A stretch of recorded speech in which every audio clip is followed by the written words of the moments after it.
No fue su amenaza lo que me congeló la sangre. Fue la tranquilidad con la que me dijo que se iba con ella a la playa, como quien anuncia que compró el mandado. Todos habrían esperado que yo suplicara, que discutiera, que me rompiera. Hice exactamente lo que él me retó a hacer, solo que no como él imaginaba. Era un martes cualquiera de esos que engañan. La casa en silencio después de cenar. Yo estaba en el sofá deslizando noticias en el celular cuando Rodrigo entró a la sala con esa expresión, que no deja espacio al debate. Brazos cruzados, mandíbula tensa. Decisión ya tomada. Me anunció que se iba la siguiente semana a Tulum. 5 días. Un resort. Iban varios del trabajo. Lo dijo así, sin contexto, como quien avisa que sacó dinero del cajero. Levanté la vista despacio y le pregunté a dónde exactamente. A un resort todo incluido en la playa, me respondió. Hizo una pausa mínima y agregó que era algo grupal. Demasiado rápido. Ya conocía el nombre que estaba evitando. Durante meses, una se había colado en su vida más de lo normal. Daniela. Daniela opinaba sobre todo. Daniela recomendaba lugares. Daniela lo hacía reír con el celular en la mano mientras yo hablaba sola. Daniela justificaba cenas tardías y juntas eternas. Le pregunté si Daniela iba. No dudó ni un segundo. Sí, me dijo. Ella había hecho la reservación. Una semana completa. Playa, hotel, cócteles con la mujer que ocupaba sus noches sin estar presente.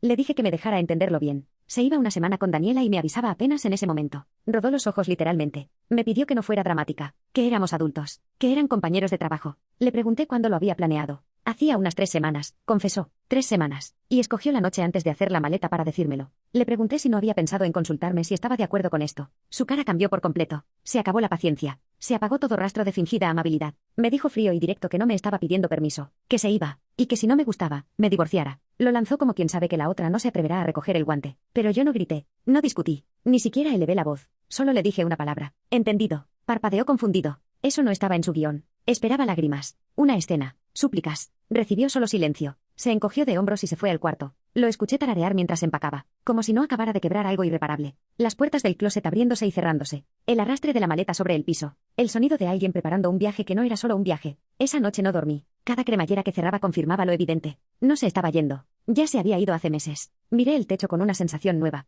No era dolor. No era confusión. Era algo limpio y afilado. Claridad pura. A la mañana siguiente bajó ya arreglado para irse al aeropuerto. Camisa nueva, casual, de esas que se compran para otras miradas. Me avisó sin levantar la vista del celular que me escribiría cuando aterrizara. Le respondí que lo pasara bien. Se detuvo un segundo. Mi tono no encajaba con lo que esperaba, pero no preguntó nada. Salió arrastrando la maleta sin mirar atrás. El coche arrancó como en un comercial de Libertad. Me quedé en la ventana hasta que desaparecieron las luces traseras. Entonces saqué mi celular. Él había elegido decidir solo. Perfecto. Yo también. A las 7 de la mañana ya estaba buscando abogados de divorcio. El lunes por la mañana estaba sentada frente a la licenciada Gabriela Torres, abogada especialista en divorcios. Mirada firme, voz segura. La calma de alguien que ha visto demasiados finales, como para dramatizar ninguno. Me preguntó los datos básicos sin rodeos. 8 años casados, sin hijos, casa a mi nombre, coches separados, una sola cuenta compartida. Tecleaba mientras enumeraba. Me dijo que era un caso limpio, muy limpio. Cuando mencioné el viaje, Daniela, las noches largas, llegando tarde, la distancia de meses, asintió una vez. Me explicó que podía presentar la demanda ese mismo jueves. Empujó los papeles hacia mí.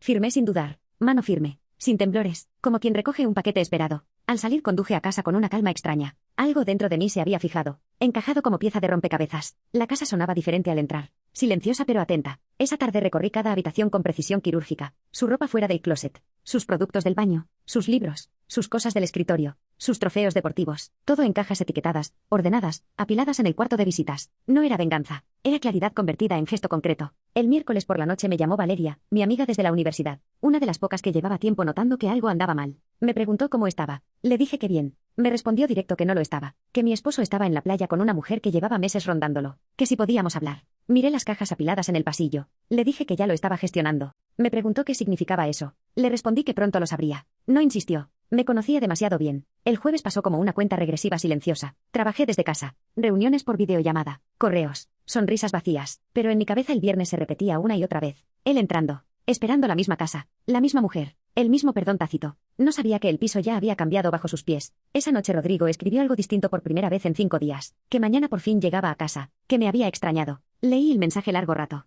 Después de ignorarme toda la semana. Después de imponer su viaje. Después de decirme que me divorciara si no me gustaba. Ahora me extrañaba. No respondí nada. El viernes me levanté temprano. La casa estaba impecable. Café. Ducha. Blusa limpia. El sobremanila con los papeles legales descansaba sobre la mesa de la cocina. La puerta del cuarto de visitas abierta de par en par. Las cajas visibles desde la entrada. El cerrajero había venido el día anterior. Las chapas eran nuevas. A las 3:15 de la tarde escuché el coche entrar. El pulso me dio un golpe seco pero las manos se quedaron quietas. La llave giró en la cerradura. La puerta se abrió. Entró bronceado, relajado, sonriendo, arrastrando la maleta como si hubiera pasado la semana. En un mundo donde yo no existía. Me saludó casual. Dijo que el viaje había estado increíble. Fue directo a la nevera. Sacó comida fría. Comió apoyado en la barra como siempre. Tarareó entre bocado y bocado. Luego, casi distraído, me preguntó si había pensado en lo que le dije antes de irse. Sobre lo del divorcio, le dije que lo había dicho en serio, que si yo no podía aceptar que él tuviera su propia vida, entonces, tal vez había que replantear todo esto. Le señalé con la cabeza la mesa a sus espaldas. Le sugerí que tal vez debería mirar lo que tenía justo detrás. Se giró confundido. Luego vio el sobremanila. El cambio fue lento, casi quirúrgico. Dejó el tenedor. Alargó la mano. Sacó los papeles. El bronceado desapareció de su cara hasta dejarlo pálido. Gris. Las manos le temblaban al pasar las páginas. Susurró preguntando qué era eso. Le respondí tranquila. La demanda de divorcio, tal y como él había sugerido. Levantó la vista. Por primera vez en meses tenía toda su atención. Me preguntó incrédulo si estaba bromeando. Le dije que no. Miró de nuevo los documentos. Luego a mí. Algo se le quebró en la cara, como cuando se levanta un viento violento sin aviso. Me preguntó si había presentado eso mientras él estaba fuera. Le confirmé que el martes. Parpadeó descolocado. Reclamó que ni siquiera lo había llamado. Le recordé sus palabras exactas. Que me divorciara si no me gustaba. Que solo había seguido sus instrucciones. Lanzó los papeles contra la mesa. Dijo que nunca pensó que realmente lo fuera a hacer. Le respondí que eso ya no era asunto mío. El impacto se transformó en rabia. La rabia en pánico visible. Yo no me moví. No levanté la voz. No retrocedí ni un centímetro. La línea se había cruzado cuando él eligió esa camisa nueva y cerró esa maleta. Y ahora, por fin, estaba entendiendo que no era yo quien estaba al borde del precipicio. Era él. Respiraba rápido, irregular. Miraba los papeles. Me miraba a mí, como si una de las dos cosas tuviera que ser mentira. Consiguió preguntar dónde estaban sus cosas. Le respondí que en el cuarto de visitas. Todo empaquetado. Repitió incrédulo que había empacado sus cosas. Le expliqué que solo le estaba facilitando el proceso. Abrió la boca para protestar. No salió nada. Caminó rígido por el pasillo. Un segundo después lo escuché abrir la puerta. Su grito ahogado al ver las cajas ordenadas, etiquetadas, innegables. Volvió con la cara endurecida. Reclamó que no tenía derecho a tocar nada suyo. Le respondí con calma que eran sus cosas, que las necesitaría cuando se fuera. Se acercó temblando. Declaró que no se iba, que esa también era su casa. Le dije que no sin cambiar el tono, que la casa estaba a mi nombre, que él no figuraba en ninguna escritura, que nunca había pagado un peso de hipoteca, que ahí había vivido, sí, pero que no le pertenecía nada. Se puso rojo de furia. Acusó que lo estaba echando. Le informé que tenía hasta mañana por la mañana. Aspiró con fuerza. Dijo que no podía hacer eso. Le respondí que podía y que lo haría. Agarró el celular con manos nerviosas. Anunció que iba a llamar a su madre. Le dije que lo hiciera. Se giró con la voz rota. Llamó a su mamá pidiéndole que viniera de inmediato. Volví al salón. Abrí la laptop. Contesté correos como si fuera un viernes cualquiera. 10 minutos después doña Marta irrumpió en la casa como una tormenta. Me exigió saber qué le había hecho a su hijo. Me levanté despacio. Le expliqué tranquila que había solicitado el divorcio, que su hijo me lo había pedido.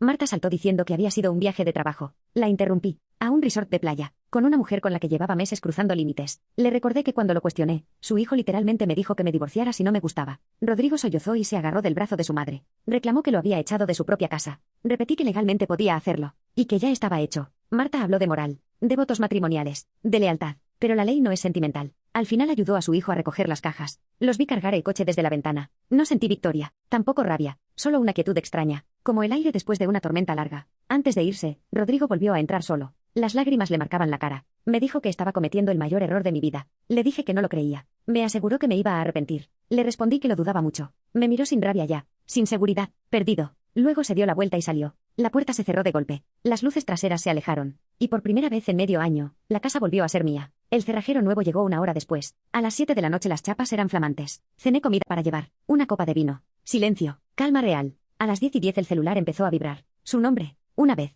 Otra más. A la quinta llamada contesté. Su voz era distinta, controlada, medida, casi ensayada. Pidió que habláramos. Le dije que no. Me rogó que solo lo escuchara, que había habido un enorme malentendido. Me quedé en silencio. Entonces dijo algo inesperado. Preguntó si podía ir a la casa para hablarlo cara a cara. Le respondí rotunda que en absoluto. Su tono se afiló. Preguntó por qué estaba siendo tan terca. Casi me reí. Terca. Esa era la palabra que escogía ahora. Respiró hondo, tembloroso. Admitió que se había equivocado, que no debería haberme dicho eso, que no debería haberse ido, que no estaba pensando con claridad. Le recordé que había pensado lo suficiente como para comprarse una camisa nueva para el viaje. Silencio del otro lado. Susurró que me quería. Le respondí que era curioso. Ese te quiero aparecía justo cuando había consecuencias. Le pregunté si no le parecía extraño que solo saliera ahora. Su voz se quebró. Preguntó qué quería que dijera. Le respondí que nada, que el divorcio seguía adelante. Reclamó si de verdad iba a tirar 8 años por esto. Le aclaré que no lo terminaba yo, que él lo había acabado hacía meses. Hubo una pausa larga. Luego, frío como el hielo, amenazó que me iba a arrepentir, que tenía derechos. Colgué. A la mañana siguiente revisé el celular. 17 llamadas perdidas. Mensajes que oscilaban entre súplicas y amenazas veladas. Lo bloqueé. Pasaron semanas tranquilas. Demasiado tranquilas. Hasta que la licenciada Torres llamó. Me informó que el abogado de él quería hablar de un acuerdo. Le dije que no había nada que acordar. Me respondió que eso mismo le había dicho ella. Días después, otra llamada. Rodrigo estaba alegando angustia emocional. Me reí en voz alta. Le recordé a mi abogada que él me había dicho que me divorciara. Me aseguró que se ocuparía. La vida empezó a tomar ritmo de nuevo. Trabajo, yoga, amigas. Un silencio que ya no pesaba. Un viernes por la tarde en el supermercado me crucé con alguien inesperado. Marco, un compañero de trabajo de Rodrigo que supuestamente había ido al viaje. Se quedó rígido al verme. Le pregunté directo si él había ido al viaje con Rodrigo y Daniela. Se sonrojó visiblemente. Confesó que no pudo ir, que surgió algo de último momento. Le pregunté entonces si habían ido solo ellos dos. Dudó. Asintió lentamente. Agregó casi a regañadientes que le había dicho a Rodrigo que era mala idea. Luego, casi en voz baja, añadió que ya no estaban juntos, que Daniela lo había dejado hacía unos días. Le di las gracias y me fui. No sentí victoria, ni alivio, solo confirmación de lo evidente. Una semana después recibí un correo larguísimo de Rodrigo. Disculpas, recuerdos, promesas de cambio. Ni una sola línea asumiendo realmente lo que había hecho. Lo reenvié a mi abogada sin responder. 3 semanas más tarde la licenciada Torres llamó. Todo había terminado. Tras una breve comparecencia en el juzgado, salí más ligera de lo que me había sentido en años. El tiempo siguió su curso. La vida se estabilizó. Una tarde en una cafetería me descubrí riendo con alguien nuevo, sin huir del pasado, simplemente sin vivir atrapada en él. Conduciendo a casa esa noche entendí algo simple pero profundo. La calma que tenía en ese momento valía infinitamente más que el caos que había dejado atrás. Rodrigo me dijo una vez que me divorciara si no me gustaban sus decisiones. Resultó ser el mejor consejo que me dio jamás, porque aprendí que la verdadera libertad no está en ganar una pelea, está en no necesitar pelear para estar en paz. Él eligió el caos. Yo elegí el silencio. Y el silencio nunca traiciona.